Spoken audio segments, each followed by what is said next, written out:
Como vocês se conheceram? Eu conheci o Rodolfo quando eu tinha 15 anos. Eu era professora de inglês na minha cidade. Eu morava em Santa Catarina, inclusive na cidade que a gente mora hoje. E eu tinha 15 anos só e eu trabalhava numa escola de inglês desde os 14, dando aula de conversação para crianças. E ele tocava, naquela época ele era vocalista do Raimundos, né, daquela banda. E eles foram fazer um show na minha cidade, que eles iam abrir para Sepultura e para o Ramones. E, na verdade, naquela época, na cidade, hoje eu tenho 39 anos, né? E então já faz 24. Faz tempo, né, amor? Faz tempo, não. Naquela época não tinha muita gente que falava inglês, enfim, o hotel que eles foram se hospedar não tinha ninguém que falasse inglês. E ligaram lá para a escola onde eu trabalhava e pediram se tinha alguém que pudesse trabalhar de intérprete. Então eu fui, porque eu era a única professora que não tinha um schedule assim fixo, aula de conversação. E eu fui, achei uma ótima oportunidade, porque meu pai não ia me deixar ir no show do Ramones mesmo. Meu pai já tinha dito que eu não ia, eu falei, pronto, se for ser intérprete dos gringos, eu vou poder ir. Então, na verdade, foi isso. E aí, nesse final de semana, foi quando eu conheci o Rodolfo. E a gente se apaixonou logo em seguida. Que legal.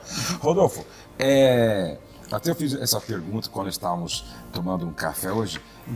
Você que deu início à banda dos Raimundos, né? Foi, eu sou da primeira formação. Exatamente. Você que começou a banda? Foi eu e o guitarrista, o Digão. Que ano foi mais ou menos? Foi o ano de, se não me engano, de 87 ou foi 88. Eu lembro que a primeiro show do Raimundos foi no Réveillon. Acho que foi de 88 para 89. Ali foi mais ou menos aquele ano, já faz bastante tempo. Assim. Era brincadeira de criança nossa. Interessante. Agora, geralmente, a maioria das pessoas que começam o seu trabalho artístico, o sonho é alcançar realmente uma posição de sucesso. E a gente sabe que vocês realmente alcançaram assim uma posição de muito sucesso no Brasil. No auge da sua carreira, qual era o seu sentimento, assim, o que realmente te provocou a sua vinda para o Evangelho? Apesar de ter tudo, né, que eles querem ter. É como o senhor falou, era um sonho, assim, eu creio que todo mundo que começa a tocar está inspirado em alguém que você viu tocando. E normalmente é alguém que está no sucesso, está na fama. Então é meio que muito difícil você desejar realizar esse sonho de ser músico, de estar numa banda, tocando para lá e para cá, e o sucesso não está envolvido nesse sonho. A gente só não sabe as consequências que o sucesso tem. Parece tudo um mar de rosa, parece uma vida de sonhos, parece que é uma vida de muitas facilidades. E por um lado mas tem muitas privações também. Que, tipo assim, para muita gente pode não ser nada, mas depende da personalidade de cada um. Para mim, a personalidade, aquilo conflitava um pouco. Eu sempre gostei de ter a minha privacidade, eu sempre gostei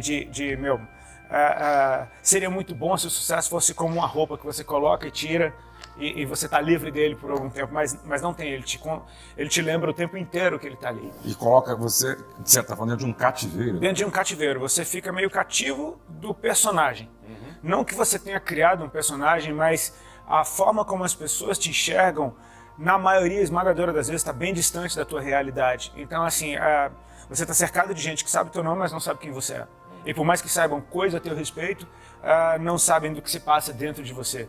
Então, assim, é um lugar um pouco só, apesar de você estar envolvido por multidões. É um estilo de vida de confinamento também, porque você está sempre dentro de uma van, isolado de todo mundo, dentro de um avião, dentro de um quarto de hotel, esperando o momento de ir até o show, onde tem segurança te envolvendo, tem sempre alguém te separando do povo. Então as pessoas que conseguem ter um contato contigo, elas vêm de uma maneira como se estivessem conseguindo um prêmio, conquistado um espaço que pouca pessoa tem acesso. E tipo assim, então as pessoas chegam, é uma abordagem um pouco agressiva e por mais que elas sejam bem intencionadas e gostem de você, enfim, não é o sentimento que eu tinha quando eu estava no auge, era de tipo, ok, conquistei tudo que eu queria, talvez eu seja um abençoado, eu sou um dentre milhões que sonham com o mesmo sonho e consegui, mas talvez essa não seja a vida que eu queria. Eu tinha essa dúvida. Eram pensamentos que às vezes eu evitava de ter, porque parecia que eu estava reclamando de barriga cheia. Ao mesmo tempo que você toca uma multidão e aparentemente está presente, e essa muitas vezes está presente na sua vida, mas você vive uma solidão, né? Se sentindo absoluto. Por isso que aí vem as drogas, alguns caem em depressão, né? Exato, porque é um isolamento no meio de muita gente. Assim, se você é solitário por estar só, é uma coisa. Agora, você solitário num lugar entupido de gente é realmente algo conflitante. Quando você entende que você é um miserável tendo tudo. Então, assim, isso realmente fala de um problema sério. Agora, Alexandra, como que o Evangelho, como o Evangelho chegou na vida de vocês?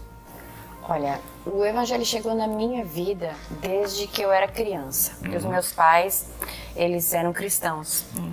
E então, assim, eu cresci numa família cristã, eu cresci com princípios cristãos, enfim.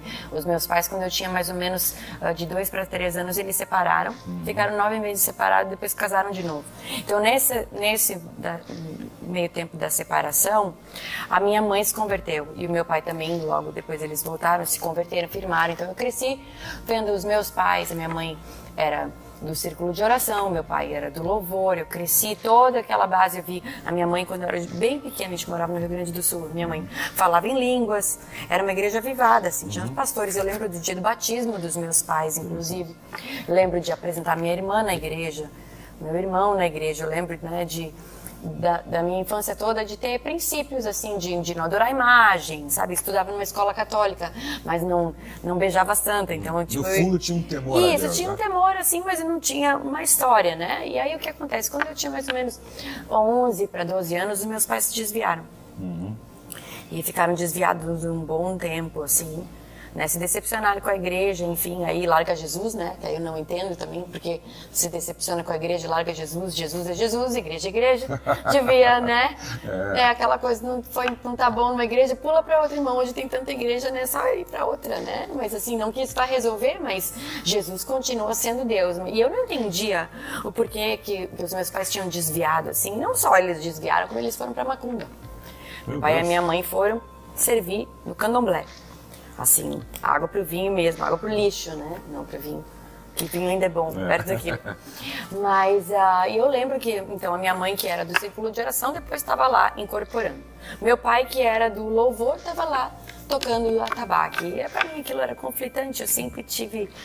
Era muito ruim para mim e muitas vezes até a minha mãe pedia para eu ir conversar com os demônios, né, para eu ir falar, e eles falavam, e eu era rejeitada até naquele meio, porque quando eu ia falar com os demônios que estavam incorporados na minha mãe ou em alguma outra pessoa, eles falaram assim, sai daqui que tu tá atrapalhando, você é daquela turma que reza de joelho.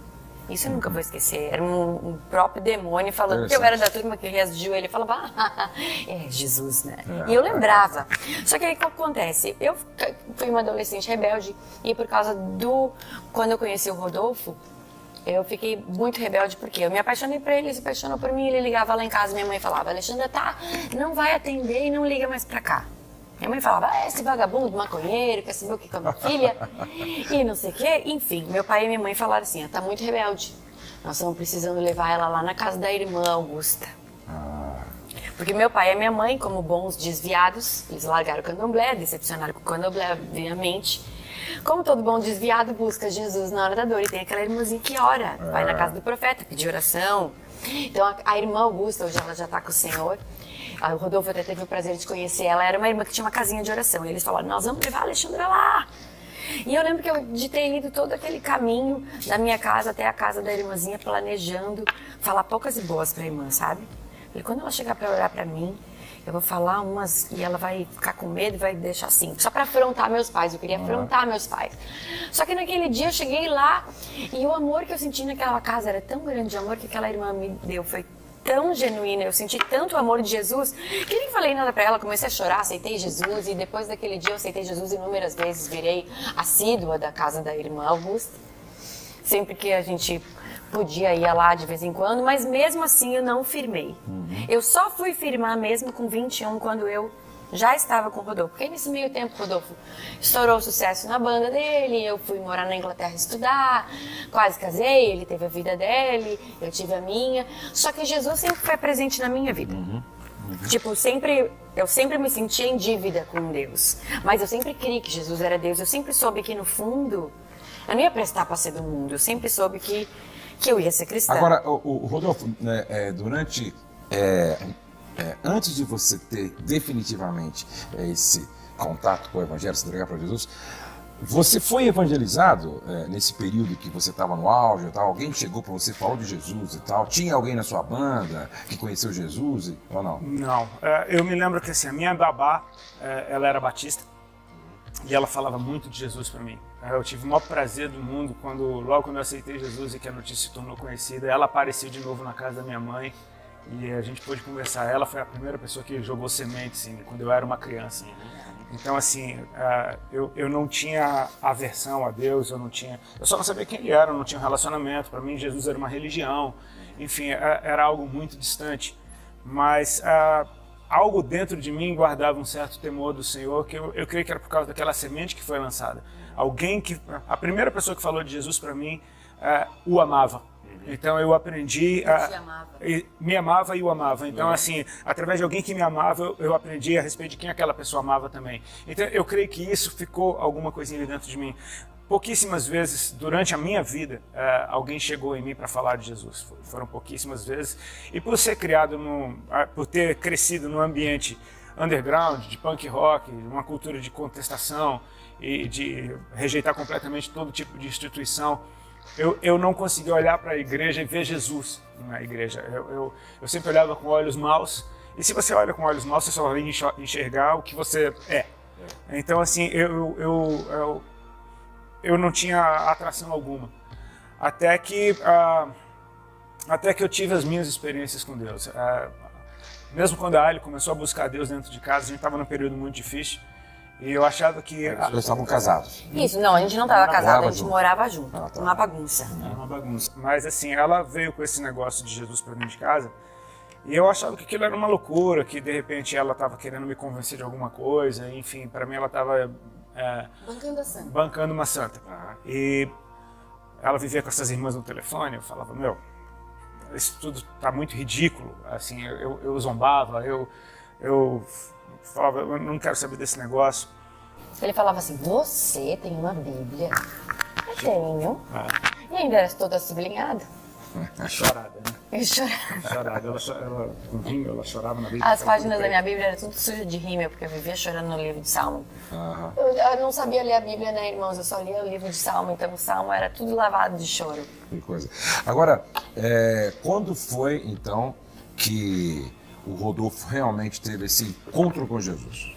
Então, eu me lembro muito bem, assim, desse dia, porque o que acontece? Eu fui semeando palavra na vida dele, porque eu sempre criei isso, não é que eu queria converter ele, eu só estava dividindo o que estava acontecendo comigo. Eu acho que isso é uma boa maneira de você evangelizar alguém, não é pregar Jesus para a pessoa, é falar do que Jesus está fazendo em você. Então eu acho que meio que sem querer transbordou para ele, assim como aquelas palavras da babá que orava por ele, quando ele foi vendo a minha transformação. Eu acho que Jesus entrou na minha casa através de mim, sim, mas ele só permaneceu porque nós dois o recebemos ali, né? Então, o Rodolfo, ele teve esse encontro o dia que ele se sentiu amado por Deus. Um dia que a gente estava fazendo uma campanha, eu e as irmãs, porque eu achava a nossa casa muito carregada, sabe? Olha, tem que vir orar aqui, não adianta orar por telefone, tem que orar em casa. E elas foram fazer uma campanha de 7 de segunda-feira, na minha casa, que era a nossa casa. E o Rodolfo sempre saía, as 3 primeiras segunda-feira ele conseguiu ir surfar, outra ele foi pro fliperama, outra não sei onde ele foi, e teve essa, dita cuja, aleluia, que ele esqueceu. E eu também esqueci, porque eu achei que ele ia sair de última hora, eu acho que as irmãs chegaram antes, não sei explicar. E o que aconteceu é que as irmãs chegaram e ele estava lá, e naquele dia ele teve um encontro com o amor de Jesus. Ele aceitou Jesus, se sentiu amado, as irmãs não fizeram nenhum filtro porque ele estava ali. E naquele dia ele recebeu Jesus como Salvador, mas teve uma semana depois ele recebeu uma cura. Conta pra gente, como é que foi? Essa experiência das irmãs, o que você sentiu, o que você achou assim quando... Foi um choque muito grande, assim. Elas já eram presentes na nossa vida por causa dos telefonemas. Qualquer briga que a gente tinha, a Ali ligava para elas. Qualquer situação, a Ali ligava para elas. A Ali pensava em ir embora, ligava para elas. Então, eu estava o tempo todo, a letra I na agenda de telefone, naquela época tinha agenda de telefone ainda, era irmã isso, irmã aquilo, irmã Sandra, irmã Márcia, irmã, era cheio de irmã. eu finalmente as conheci pessoalmente, né? E foi um choque cultural, tipo, elas super assembleianas, assim, daquelas do reteté, como o povo fala, e eu completamente doido, né? Então, assim, eu lembro que quando eu... muita droga. Eu era mais maconheiro mesmo, eu não era muito de outras drogas não, mas assim, eu gostava mais da maconha era o dia inteiro, da hora que acordava até a hora que dormia, o dia todo. O que pra mim já é bastante. Graças a Deus eu nunca gostei muito de cocaína, eu usava de vez em quando, mas era esporádico, eu não gostava mesmo, usava por usar. Assim, elas chegaram, elas me olharam, eu olhei pra elas, ficou um estranhando o outro, sabe? Tipo assim, mas tudo bem, oi? A paz do Senhor, oi, tudo bem? Tipo, elas chegaram lá em casa, eu quis ser educado, meus pais me ensinaram a ser educado, a receber bem as pessoas, eu não quis afrontá-las de forma alguma. A partir do momento que eu recebi elas na minha casa, elas estavam com controle, elas tomaram as rédeas da reunião e se sentiram muito livres para ser quem elas eram, e elas foram. E essa liberdade, isso me confronta até hoje e me ensina muito quando eu vou ministrar. Porque muitas vezes a gente se intimida com ambientes que rejeitam o evangelho. E eu lembro daquelas mulheres entraram na minha casa e, ignoraram completamente se eu estava gostando ou não. Elas chegaram e cantaram e louvaram, e chega a mesa pro lado e sai correndo no meio da sala. Tipo, elas simplesmente... a casa era delas, o ambiente ali era do Senhor e não era mais meu. E eu só pensava assim, depois eu explico pra ele. Eu sei que assim... Não dava tempo de explicar o vivo e a cores, né? Falar em línguas, essas Naquela coisas. primeira reunião eu aceitei Jesus sem saber o que eu estava fazendo. Eu estava com medo, na real eu estava com medo delas. Porque elas estavam gritando em línguas estranhas e, enfim, correndo. Eu estava muito assustado com aquilo tudo. Aquilo não se parecia em nada com religião. Se parecia com algo vivo, algo poderoso, algo que intimidou o que estava em mim. E eu simplesmente fiquei ali como aquele cachorrinho, sabe? Tipo assim, com o rabinho atrás. Sabe o cachorrinho quando encontra o cachorro maior? Que ele fica tipo uma estátua, tipo assim, tudo bem, você pode fazer o que você quiser. Eu aceitei Jesus ali, sem entender nada do que eu estava fazendo, eu não tinha a menor consciência, não foi porque uma febre brotou dentro de mim. Mas eu sei que naquela semana, entre a primeira reunião e a segunda da qual eu participei, uma delas telefonou lá para casa e ela dizia, eu achei que ela queria falar com a Ali, e ela disse que queria falar era comigo, porque Deus tinha mostrado algumas coisas a meu respeito para ela em oração. E ela começou falando de coisas muito pontuais sobre o que estava acontecendo no nosso relacionamento, ao ponto de eu não dar crédito algum. Eu achei que a Ali contou tudo para a irmã e a irmã agora está querendo ser advogada da Ali, alguma coisa assim. Mas de repente ela começou a falar de coisas que o Senhor tinha dito para ela a meu respeito, que eram coisas muito íntimas e coisas da minha infância. Deus me mostrava eu criança. E isso até hoje me confronta, porque assim, não interessa o quanto a gente aprontou para Deus a gente ainda é as crianças dele. É que nem a minha mãe ainda chama seus filhos. Exatamente. Meus meninos, chama lá. Cadê os meninos? Os homens de 40 anos. Sim, isso é muito lindo, porque o Senhor diz, né, aquele que não for como uma criança não pode entrar no reino. Eu creio que o Senhor vê todos nós como crianças. A criança não é simplesmente aquilo que nós fomos, mas é aquilo que nós viremos a ser. Então, ele chamou à existência essa criança que ele ama, quando ele me falou de quem eu era, quando ninguém via. E eu me lembro que nesse telefonema eu experimentei o amor de Deus. Foi bizarro. Eu comecei a ligação tipo, meu Deus, essa irmã quer falar comigo, tá bom. E eu sei que quando eu estava no meio da ligação, eu olhei no espelho, eu estava chorando, completamente lavado de lágrimas. Ou seja, essa experiência com o amor de Deus, o Senhor foi semeando.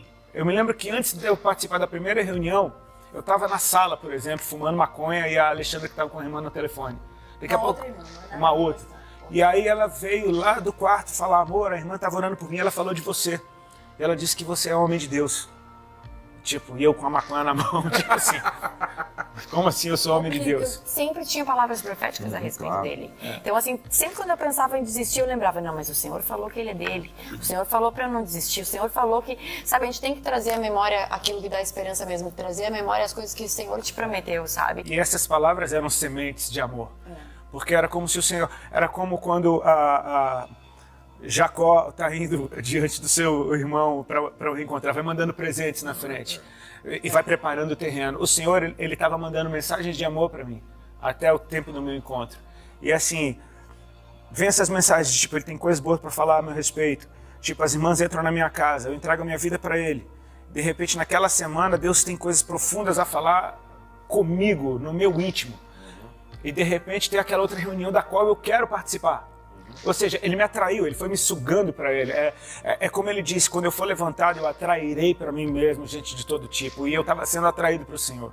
Até que naquela segunda reunião, sem aviso nenhum, uma daquelas irmãs ela é usada para ministrar cura sobre a minha vida. E foi uma ministração de cura que eu nunca vi igual, porque assim, ela não repreendeu uma doença, ela simplesmente deu um recado. Ela disse, Jesus está aqui mandando eu te dizer que Ele está te curando de um câncer no estômago para você saber que Ele é Deus, que Ele te ama e que Ele tem uma obra na tua vida. E você tinha esse problema todo aí? Eu tinha uma situação que eu não queria saber o que era, mas há mais ou menos um ano eu estava perdendo peso gradativamente. Todo mundo que me conhecia sabia que eu estava muito magro, muita gente falando que eu devia estar com HIV. Eu mesmo pensava que era uma hipótese por conta do meu estilo de vida promíscuo e aquela bagunça toda. Tinham começado a aparecer caroços debaixo do meu braço. Esses caroços já estavam há mais ou menos uns 9 meses na virilha e debaixo do braço. Eles não desapareciam, só aumentavam de tamanho, se multiplicavam. E eu, como filho de médicos, eu sabia que isso eram sinais de algo muito sério. Eu tinha uma dor no meu estômago, era um incômodo, não era nenhuma dor que me fazia procurar um médico. Era como que uma azia, uma queimação, o tempo todo. Sabe aquela dor que você acostuma com ela e simplesmente você não dá muita atenção? Eu lembro, ele sempre estava com azia, sempre com azia. Eu falava, mas a gente come a mesma coisa, você está sempre com essa dor. Então, assim, era uma coisa secreta nossa que a gente não falava muito e também não queria muito saber. Eu não tinha feito nunca exame, porque na minha cabeça tinha algo acontecendo, mas eu não queria saber o que era. Eu preferia achar que aquilo um dia ia passar sem esforço algum. E, de certa forma, foi dessa forma. Não sem esforço algum, porque outras pessoas fizeram um esforço para estar lá dentro de casa pregando o evangelho. Mas depois desse dia, que ela orou por você? Ela orou não, pessoalmente. Você nunca mais sentiu nada? Nessa tarde, o estômago parou de doer. Em 3 dias eu não tinha mais caroço algum. E eu passei a engordar. Em 3 meses eu ganhei 19 quilos. Que legal. Foi, os caroços sumiram, assim. Eu lembro que um dia ele chegou pra mim e falou, olha, amor, não tem mais caroço nenhum. E eu falava, tu não crê que Jesus te curou? E ele falava, creio, creio. Ele limpava as lágrimas e apertava o sovaco. E depois eu falava, Senhor, é bom tu ter curado ele mesmo, Senhor. Porque se não foi curado, depois a culpa era minha. Porque a cura dele foi um testemunho pra mim. Por isso que eu digo, tipo assim, Jesus me usou pra ganhar ele, mas usou pra me firmar. Porque eu vi um milagre na minha frente. Que legal.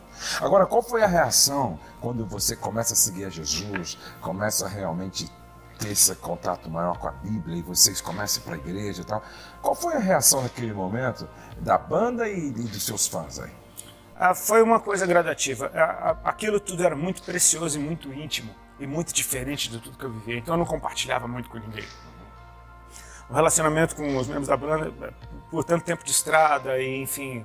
Era muito isolado, a gente só se via para tocar, era superficial e eu não compartilhava muito das coisas que estavam acontecendo comigo, mas eu creio que as pessoas percebiam.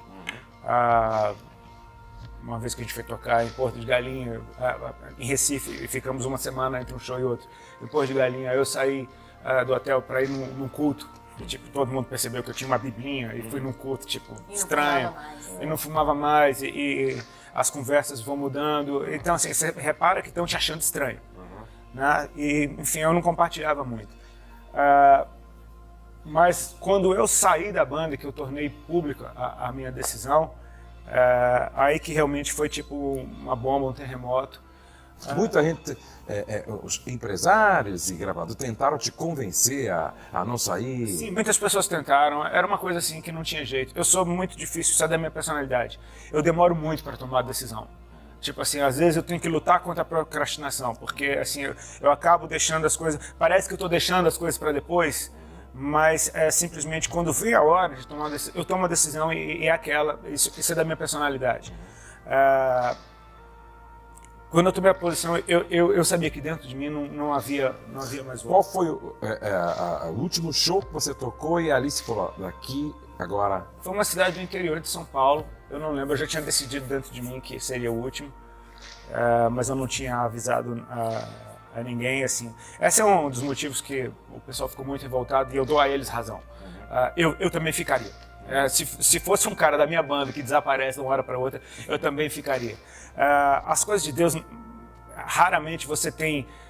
É muita coisa acontecendo, é o mundo sobrenatural invadindo a sua vida, é algo muito poderoso te chamando para Ele e não dá tempo de planejar assim, não dá tempo de preparar tudo e simplesmente estou indo. Uma passagem que me confortava da forma como aconteceu foi quando Jesus chama Pedro e diz: eu vou te fazer pescador de homens. Disse, naquele dia Pedro abandonando o barco e as redes. Tipo, o cara era casado, o cara tinha família, o cara tinha responsabilidades, ele abandona tudo e segue ao Senhor.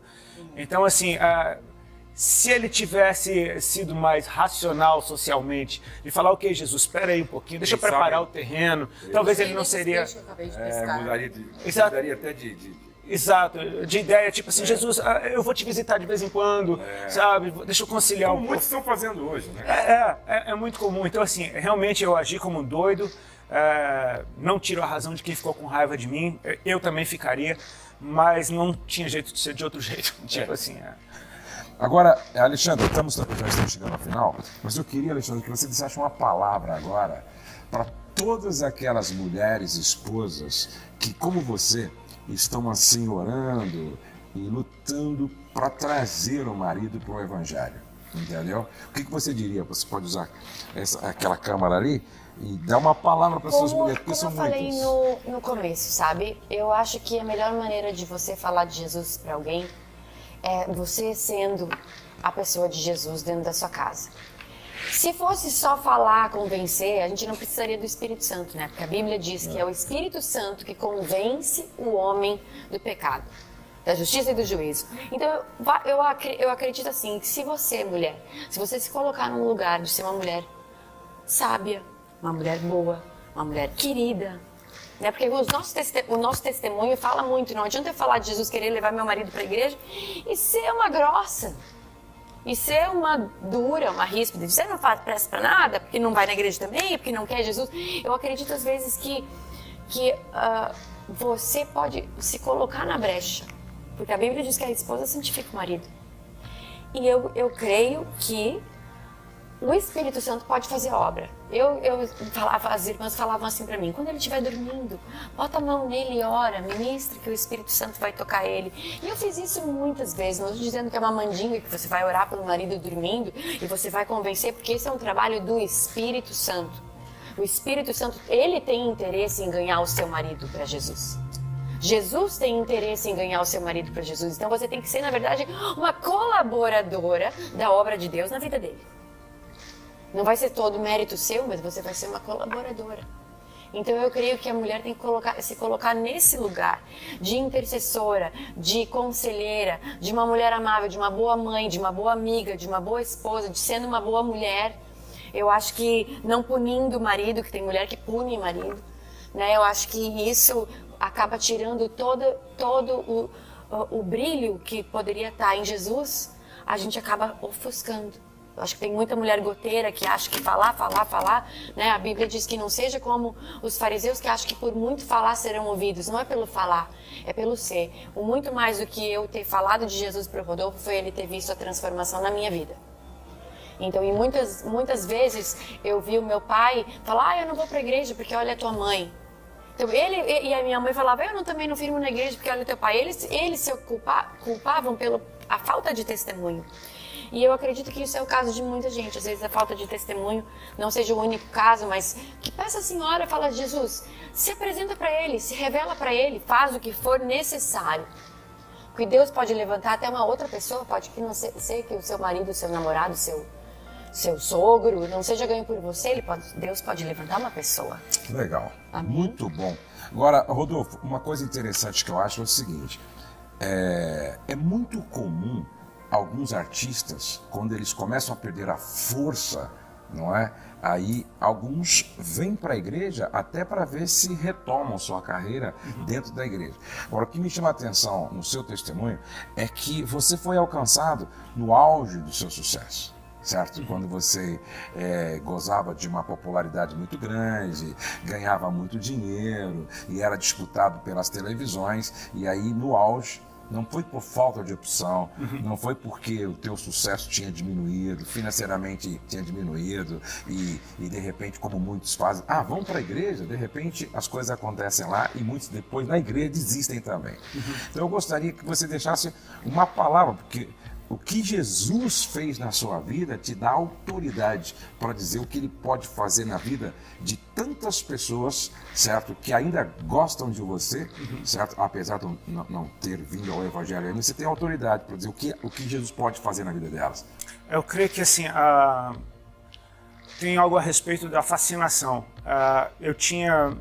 Em algum momento da minha vida, eu me fascinei com a carreira e com todo o rumo que aquilo estava levando. Realmente foi uma história assim, a gente conquistou muitas coisas que eram extremamente importantes no meio da música, mas em algum momento aquilo perdeu o brilho diante de mim. De repente vem o Senhor com um brilho que eu nunca imaginei que ele pudesse ter.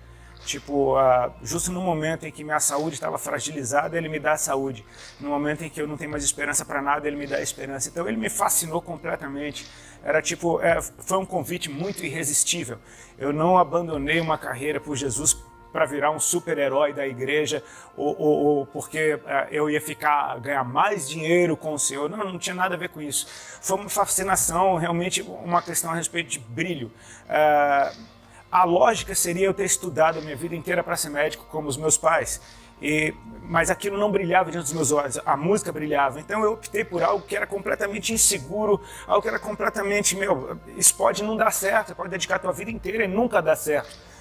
Deu, mas poderia não ter dado. Então assim, eu sempre fui, aquilo que me fascinava acabava me atraindo. E quando o Senhor brilhou, não teve mais competição, o brilho dele ganhou de todos os outros.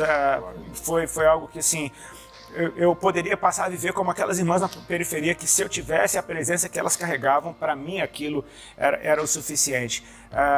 Eu tinha experimentado muitas coisas que o mundo podia me dar e aquilo não estava me deixando feliz, mas a presença de Deus, o amor dele e o toque dele no meu corpo, para me lembrar o tempo inteiro do quão real ele é, aquilo estava me fascinando. Então isso foi algo que me encorajou.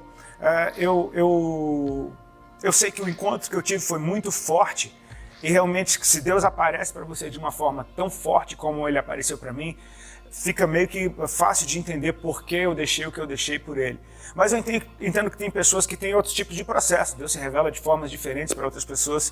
E eu oro para que assim, mais pessoas tenham encontro com Cristo, artistas ou não.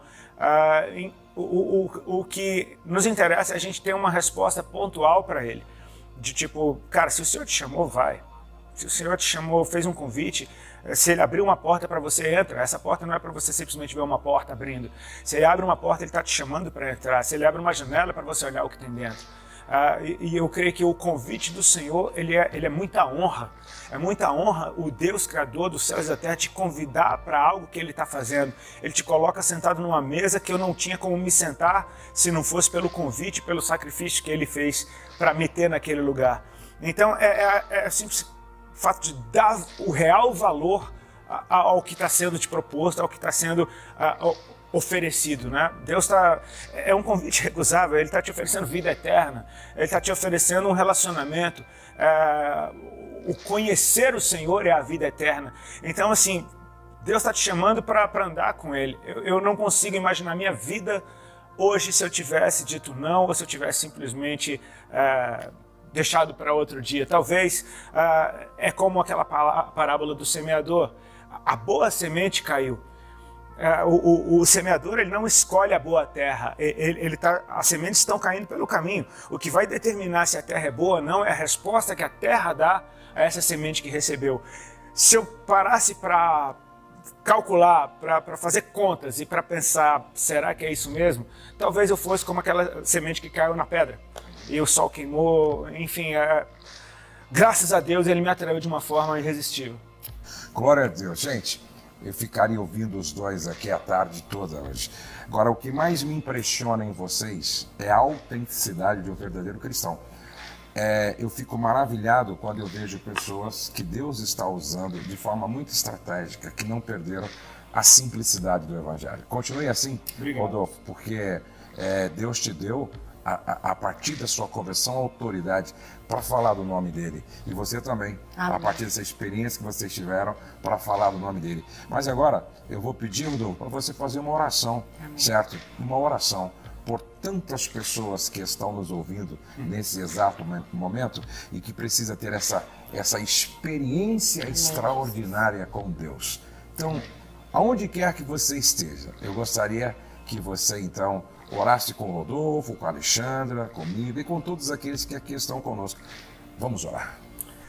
Pai, eu te agradeço pela tua obra, por tudo que o Senhor fez, por tudo que o Senhor está fazendo nesse momento e por tudo que o Senhor ainda fará.